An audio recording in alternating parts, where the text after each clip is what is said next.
What's up, guys? So today we've got the AKA Ed Too Tall Jones, 92 overall left hand, 88 speed, 94 acceleration, 91 power move, 92 finesse move. Now all that's great. 6'9" obviously is what stands out the most with a 77 impact block.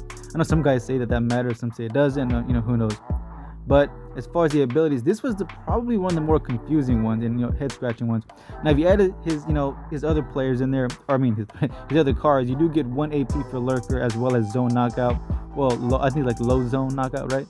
Anyways, the abilities are about what you would expect. Double or nothing, edge threat, which is nice. I obviously had definitely experimented with adding both of them, edge threat and double or nothing. Unfortunately, Jones does not have the ability to have both, so it's either pick one or the other.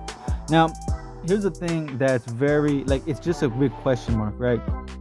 Let me say this right now. Oh, and by the way, my opponent had Lamar Jackson, which is great. I love playing against those guys when I'm reviewing defensive ends. I want to know if you can keep up with those guys. Now he's going to be on the far right of the defensive line, as you can see right there.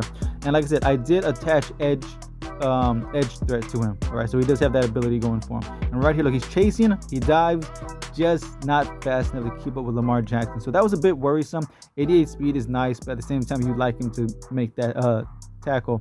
Now, here's the thing, because I keep getting off topic here, but the abilities that he gets for discounted, right? The Lurker and the Zone Knockout and all that stuff. That's great if you're gonna use them. 6'9". I mean, how could you not, have fun using a 6'9" receiver? Player, especially with people like Carmichael and stuff out there, right? But here's the thing: I don't see why you would want to user him when he has, I think it was 83 agility, and I have tested this for sure with Ted Hendricks, who's like 6'7", 6'8", right? He also gets Lurker. I used him for a little bit, and he was just so sluggish, man. I mean, I think he had 87 speed or even 88 speed because I boosted him up. Look at Too Tall Jones. He didn't even have to jump really. The ball hit him in the helmet. All right, that was awesome. Anyways, when I was using Hendricks with the low agility, good speed, good acceleration, but horrible agility, he felt so sluggish. Even with the Lurker, I couldn't really get nothing done there. And I know it's going to be the same way with Jones. But here's the thing: I don't see the need to use a 6'9" defensive end with Lurker, who's going to be sluggish, right? And for anyone who might say, "Oh well, I mean that's the only way you can really, counter someone like Carmichael or Parham or even Casper, because that's what everyone's going to as well." But it's at the same time, if that's your argument, I'm just, you have to use room to stop guys like Carmichael, then that means you're pretty much saying that you're going to just stick with Carmichael the entire game, which is a horrible idea, to just use her and follow Carmichael, because you're pretty much leaving the rest of the field wide open for him. If assuming your opponent is half decent, he'll be able to call different routes and whatnot. So that'd be kind of pointless. Another thing is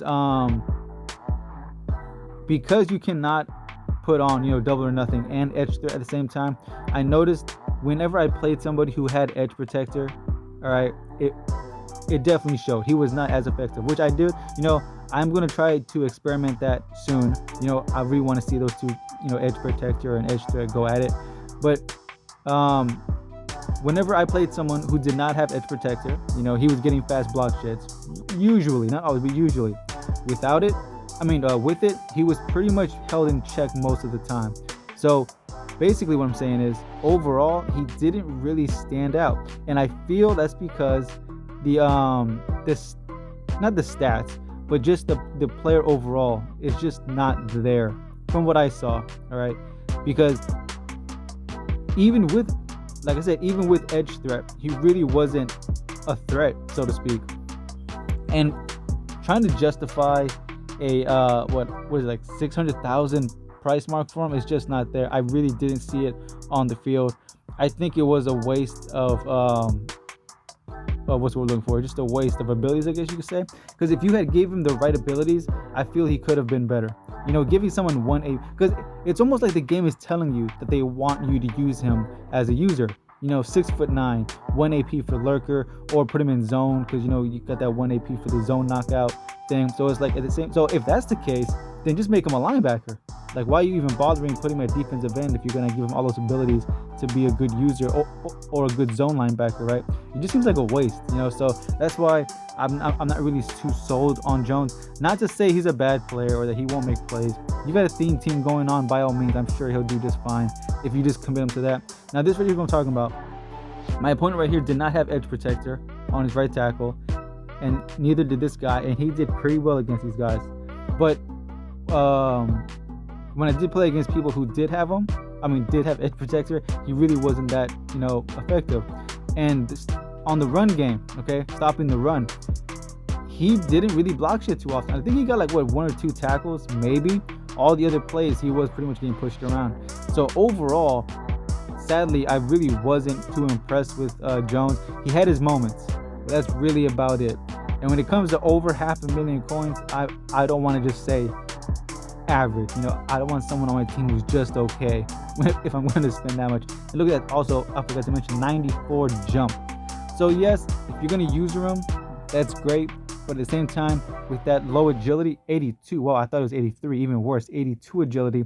I feel he's going to be very similar to Hendricks as far as just sluggish and not be able to keep up. But I could be wrong. But in my experience, that doesn't tend to bode very well. But guys, that is going to pretty much wrap it up. I know Team of the Week is coming out soon. I've seen the players that are coming out. They look awesome. I can't wait to review, especially Maurice Jones-Drew. I think they did him dirty by only giving him 84 truck. That was surprising. That guy could definitely run people over. But regardless, don't forget to like, comment, and subscribe. And I'll see you guys for the next review. Thanks for watching. Peace.